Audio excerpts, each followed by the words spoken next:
બેસે અને શાંતિ અને આનંદને પ્રાપ્ત કરે, પોતાના થાકને ઉતારે, એવું સુંદર મજાનું સ્થાન. એ સ્થાનમાં એક ગામમાં રહેલો એક કવિ મનને પ્રસન્ન કરવાને માટે, ફ્રેશ થવાને માટે તળાવના કાંઠે આવીને પહાડ ઉપર બેસે છે, એક બેન્ચ ઉપર. સૂર્યાસ્ત થવાને હવે બસ થોડીક જ વાર છે. આકાશમાં સુંદર મજાના વાદળાઓ ખીલ્યા છે, પક્ષીઓ પોતાના માળા તરફ જઈ રહ્યા છે અને એની નજર પડે છે એક ભમરો ઉડતો ઉડતો આ તળાવમાં ખીલેલું એ સૌથી મોટું કમળ હતું અને રસથી ભરેલું જે કમળ હતું એ કમળ ઉપર આવી અને ભમરો બેસે છે. ભમરાને આનંદ થઈ ગયો. આવું સુંદર મજાનું કમળ, રસથી ભરેલું કમળ, એટલે ભમરો કમળની અંદર લોટવા માંડ્યો, આળોટવા માંડ્યો અને પોતાના આનંદમાં ખોવાઈ ગયો. આ દ્રશ્ય તળાવના કિનારે બેઠેલો પેલો કવિ જુએ છે. એટલે કવિ જગતની વિશેષતા હોય કે સામાન્ય શબ્દોમાં વાત કરે નહીં, એના શબ્દોમાં કંઈક અલગ જ વાત આવે. કે કવિ સીધે સીધો ભ્રમરના મનની અંદર પહોંચી જાય છે કે આવા સુંદર મજાના કમળની અંદર જે આનંદ લઈ રહ્યો છે, લૂંટી રહ્યો છે, ભ્રમર છે, એ આનંદ જે માણી રહ્યો છે, એ આનંદ માણવા દ્વારા એની મનસ્થિતિ કેવી અત્યારે વર્તતી હશે. ગુજરાતી ભાષામાં કહેવાય છે કે જ્યાં ન પહોંચે રવિ ત્યાં પહોંચે કવિ. કવિ આ કમળની અંદર મસ્તીએ ચડેલો ભમરો જોઈ અને કવિના હૃદયની અંદરથી એક કાવ્ય ફૂટે છે કે ભમરો અત્યારે શું વિચારતો હશે. તો કહે છે કે રાત્રિ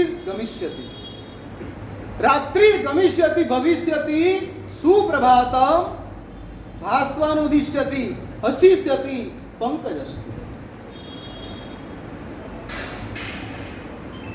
કમળની અંદર પેલો મસ્તી કરી રહ્યો છે અને અચાનક સૂર્યાસ્ત થઈ જાય છે. ભમરાને ધ્યાન નથી રહેતું, એ તો એટલો મસ્તીમાં મસ્ત મદે ચડી ગયો છે કે આગળ પાછળના સમયનું એને જરાય ભાન નથી. સૂર્યાસ્ત થઈ જાય છે ક્ષિતિજ ઉપરથી અને પેલું કમળ ધીરે ધીરે ધીરે ધીરે ધીરે બંધ થઈ જાય છે. શું થયું ભાઈ? ભમરાનું શું થયું? ભમરો કમળની અંદર પુરાઈ ગયો. આ કમળની અંદર પુરાયેલો ભમરો વિચાર કરે છે કે કઈ વાંધો નહીં, રાત્રિ ગમિષ્યતિ, રાત પસાર થઈ જશે, વળી પાછો પેલો સૂર્ય ઉગશે અને એના ઉગવા દ્વારા પ્રભાત ખીલશે અને જેવું પ્રભાત ખીલશે એટલે તરત આ કમળ ખુલશે અને જેવું કમળ ખુલશે એટલે હું ઉડી જઈશ. આટલી વિચારસરણીની અંદર આ ભમરો પુરાયો છે. રાત પસાર થઈ જાય છે. સવાર થવાની હજી બસ ક્ષણોની જ વાર હતી કે બસ હમણાં સૂર્ય ઉગે, ક્ષણો થાય, કમળ ખીલે અને કમળ ખુલે અને ભમરો આઝાદ થઈ જાય. પણ એ કમળ ખીલે એની 2-3 ક્ષણ પહેલા એ તળાવની અંદર એક મોટો હાથી આવ્યો. એને પેલા સ્નાન કર્યું, પાણીનું પાન કર્યું અને પછી જતા જતા જે સૌથી મોટું ખીલેલું કમળ અને ઊંચું હતું એ નાળચા સહિત એને ખેંચી. પેલો કવિ પણ આખી રાત ત્યાં બેઠો છે કે હવે શું થાય છે. કમળ આખું પેલા હાથી પોતાના સૂંઢથી નાળચા સમેત ખેંચી લીધું અને તળાવની બહાર આવી અને સૂંઢ ફેરવતો ફેરવતો આમ કમળને રમતો રમતો રમતો રમી લીધું. એને કંટાળી ગયો એટલે કમળને એને ધરતી ઉપર નાખી દીધું અને પોતાના મોટા પગ દ્વારા ચાલતા ચાલતા એક કમળને એને કૂચલી. આ છેલ્લી ઘટના પતી એટલે કવિ બીજી 2 લાઈન ઉમેરી. રાત્રિ ગમિષ્યતિ ભવિષ્યતિ સુપ્રભાતમ ભાસ્વાનુદિશ્યતિ હસિષ્યતિ પંકજસ્તિ ઇત્થમ વિચારયતે કોષગતે દ્વિરેફે. કમળની કેદમાં પુરાયેલો પેલો ભમરો આખી રાત આ જ વિચારે છે કે રાત પસાર થશે, સવાર થશે અને હું ઉડી જઈશ, રાત પસાર થશે, સવાર પડશે અને હું ઉડી જઈશ. કવિ એ બહુ મસ્ત આપણી સાથે શ્લેષ કરે છે કે ડિટ્ટો આ જે ભમરો છે ને, ભમરા જેવી જ મનોદશા તમારા સૌની છે. કેવી છે?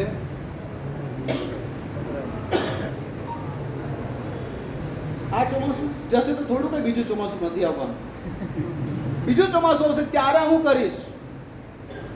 પાછું બીજું ચોમાસું આવશે, વળી પાછો વિચાર કરે કે અરે અરે હજી ત્રીજું ચોમાસું પણ આવશે ત્યારે હું કરીશ. એમ પહેલું, બીજું, ત્રીજું, ચોથું, પાંચમું અને જિંદગીનું છેલ્લું ચોમાસું પણ પૂરું થઈ જાય, પણ આત્મા ધર્મની અંદર આગળ વધે. તમારા લોકોના મનમાં કઈ છે કે નહીં? મારું ત્રીજું ચોમાસું, તમારું કેટલામું? બોટાદમાં મારું ત્રીજું, સાથી મારા શહેરનું પહેલું. તમારું કેટલામું? કંઈ વિચારી રાખ્યું છે કે આ ચાતુર્માસમાં શું કરવું છે? 2014 ની અંદર જે પ્રતિસાદ મળ્યો, જબરજસ્ત, કલ્પના બહાર. એટલે એનો નશો મગજ ઉપર હતો જ. 2014 નો નશો મગજ ઉપર ખૂબ હતો. એટલે 2018 તો આપણે પછી વિચારીએ જ નહીં ને, નશો બોલતો હતો. અને 2014 કરતા પણ ડબલ ખુમાર આવી ગયું. એમ કે પેલો નશો હતો ને પેલો ખુમાર. અને હવે 2024 ભૂકા કાઢી નાખવાનું. હે, કઈ કચાસ રાખવાની છે, કઈ બાકી રાખવાનું છે? 2014 જે છોકરા 28 કરી, 2018 બધાએ 16 કર્યા. 16 વાળાએ માસક શ્રમણ કર્યા. માસક શ્રમણ વાળાએ એનાથી પણ આગળની તપસ્યા કરી. હવે જ્યારે મેં એન્ટ્રી કરી ત્યારે ખબર પડી કે 14 વાળા અને 16 વાળા બધા અમદાવાદ જતા રહ્યા છે. 14 વાળા અને 16 વાળા તો બધા અમદાવાદ જતા રહ્યા છે. એટલે હવે તમારે ફરીથી પાછા નવા ગોતવા પડશે. મળી જશે. આમ તો કહેવાય કે 120 દિવસનો સુલતાન, 120 દિવસનો સુલતાન, 50 દિવસનો રાજ્યકાળ. 120 દિવસનો સુલતાન, 50 દિવસનો રાજ્યકાળ અને પહેલો દિવસ રાજ્યાભિષેક. પછી આગળ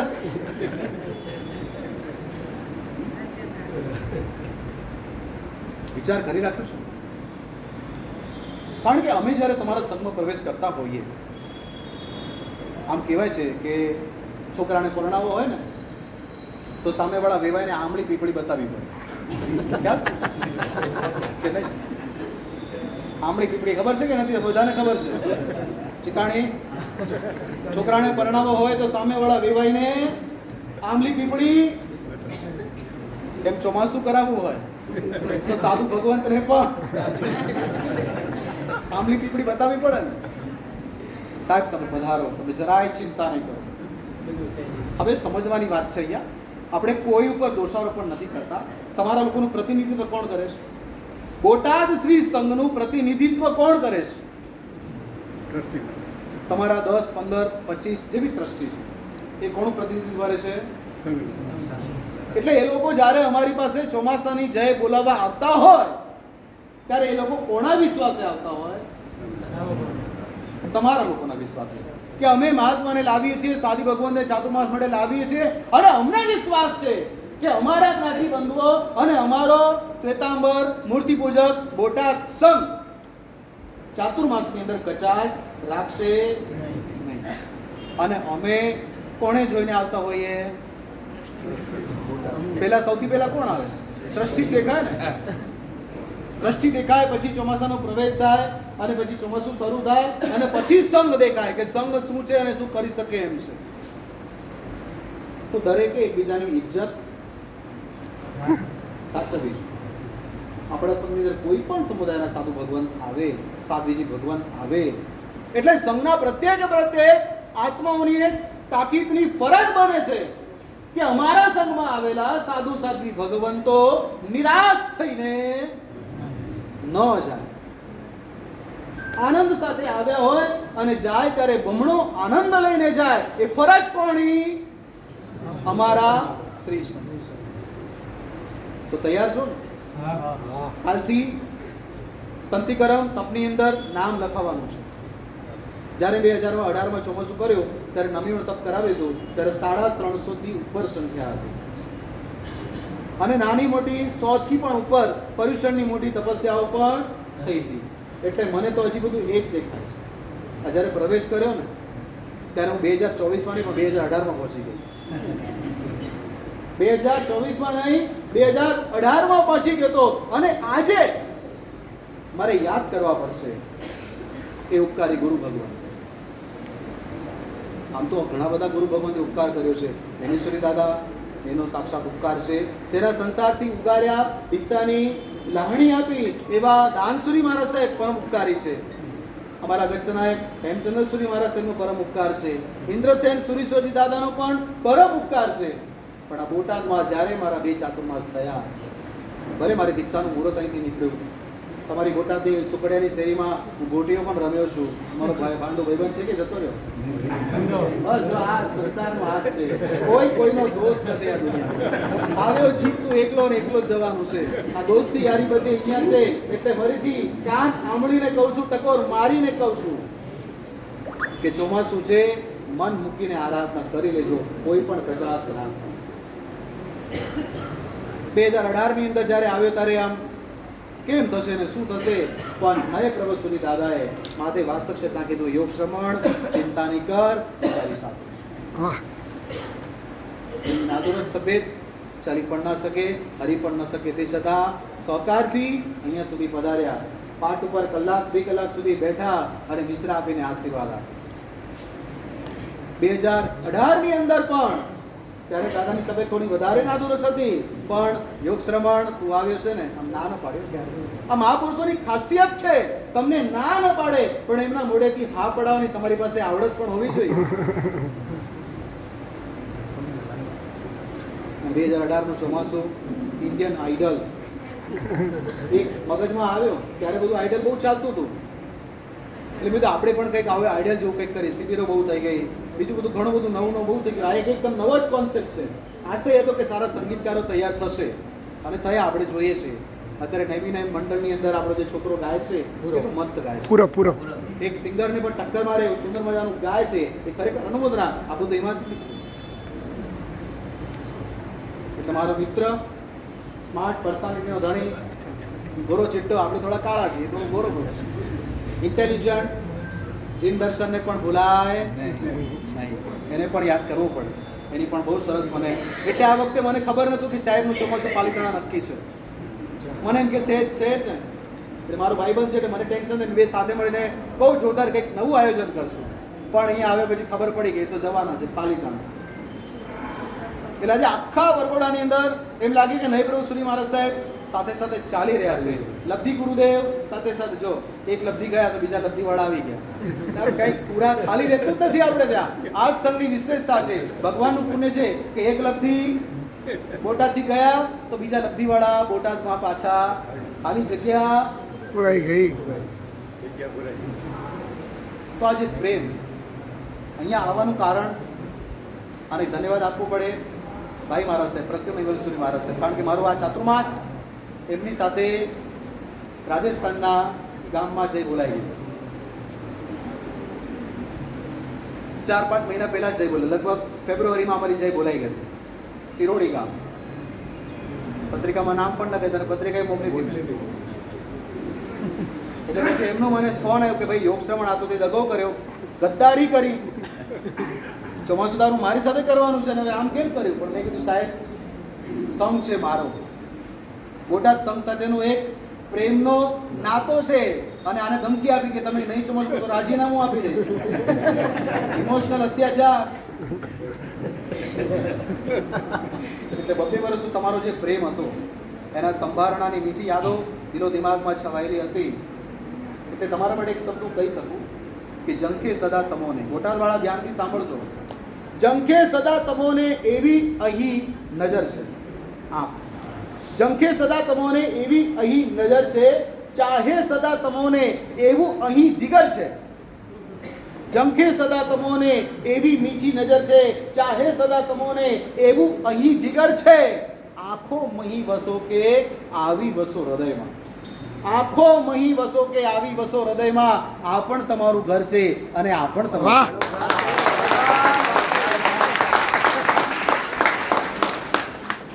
તો જેટલા પ્રેમ ને ઉત્સાહથી અમે આવ્યા છીએ એટલો પ્રેમ ને ઉત્સાહ 4 મહિના તમારા તરફથી મળશે. હા તો બોલો. એટલે મોદી કહે ને કુછ મજા નહીં મળશે. બોલો અવાજ. પાણીપુરીમાં આવો અવાજ ના આવે. બોલો. હવે અવાજનો લાગ તમારે રાખવાની છો. હવે આ ચોમાસું એવું કરવાનું છે કે આ ડંકા પડે, પડઘા પડે, અને જે આપણે ભાવના ભાવી છે કે વેઇટિંગ લિસ્ટ લાંબુ થાય. બધા આવીને કે અમારે બોટાદ ચોમાસું કરવું છે. શું છે તમારા બોટાદની અંદર? શું હીરા મોતી અંદર ભરેલા છે? ગાંઠિયા તો છે જ.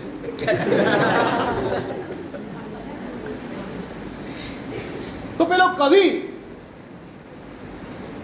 રાત સુધી બેઠો ત્યાં કે હવે આનું થાય છે શું, ઇંતજારી હતી.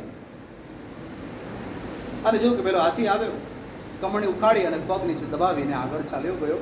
એટલે એને છેલ્લે બોલ્યું કે હા હંત હંત નલ્લીમ ગજ ઉજ્જહા. જેમાં કમળની અંદર પુરાયેલો ભમરો બસ વિચારોમાં જ રહે છે, મારે આમ કરવું છે, મારે આમ કરવું છે, મારે આમ કરવું છે. પણ એ સમય ક્યારે આવતો નથી. હંમેશા જીવનમાં આજ જ છે, કાલ ક્યારે હોતે નથી. તો જે પણ કરવું હોય, માસક શ્રમણ કરવું હોય તો માસક શ્રમણ, 51 ઉપવાસ કરવા હોય તો 51 ઉપવાસ. મને આમ તો ધીરજ છે કે સુખડિયા પરિવારમાંથી એક માસક શ્રમણ તો કન્ફર્મ હોય છે દર વર્ષે. આ વખતે છે કે નહીં? આવતું તો તારે કરવાનું. રાજસ્થાનમાં પરંપરા છે, નવા નવા પરણે ને પરંપરા છે કે જે પણ નવા પરણે એ 28 કરે, 15 ઉપવાસ કરે, 16 ઉપવાસ કરે અને સજોડે માસકમણ કરે. તારે લગ્નને કેટલા ટાઈમ થયો? 2 વર્ષ થયા. તો તું ઘણો જૂનો, તો તારે તો ડબલ થયું. તારે તો હવે બીજા નવા પરણ્યા કેટલા? મને લિસ્ટ આપજે. અને કુંવારા કેટલા છે એનું પણ લિસ્ટ આપજે. નવા કેટલા પરણ્યા એનું પણ લિસ્ટ આપજે, અને કેટલા કુંવારા છે એનું પણ લિસ્ટ આપજે. તો ઉત્સાહ સાથે પ્રવેશ કર્યો છે, બહુ આનંદ છે. અમારા હૃદયમાં પણ ખૂબ આનંદ છે. હવે આનંદ આપણે વધારવાનો છે, દિવસે દિવસે ઘટાડવાનો નથી. જેમ જેમ સંત તરફથી આયોજન થાય, ડિક્લેર થાય, એમ દરેકે આપવાનું છે. હમણાં 2 જગ્યાએ મેં કીધું, મેં કીધું કે ઉમેદવાર નવો આવે ને, નવો ઉમેદવાર આવે શું કે તમારો પવિત્ર અમૂલ્ય કિંમતી મત મને આપજો, અને આ ઉમેદવારને જંગી બહુમતીથી વિજયી બનાવજો. બનાવજો. એટલે મારે પણ તમને એટલું જ કે તમારો અમૂલ્ય અને કિંમતી 1 કલાક, તમારો અમૂલ્ય અને મત માટે પવિત્ર શબ્દ, અમૂલ્ય અને પવિત્ર, અમૂલ્ય, પવિત્ર અને કિંમતી, તમારો પણ અમૂલ્ય, પવિત્ર અને કિંમતી 1 કલાક આ ઉમેદવારોને આપી જંગી બહુમતીથી વિજય બનાવજો અને જૈનમ જયતિ શાસનમ પ્રગટાવજો. બોલો આદિનાથ ભગવાન. ધન્યવાદ.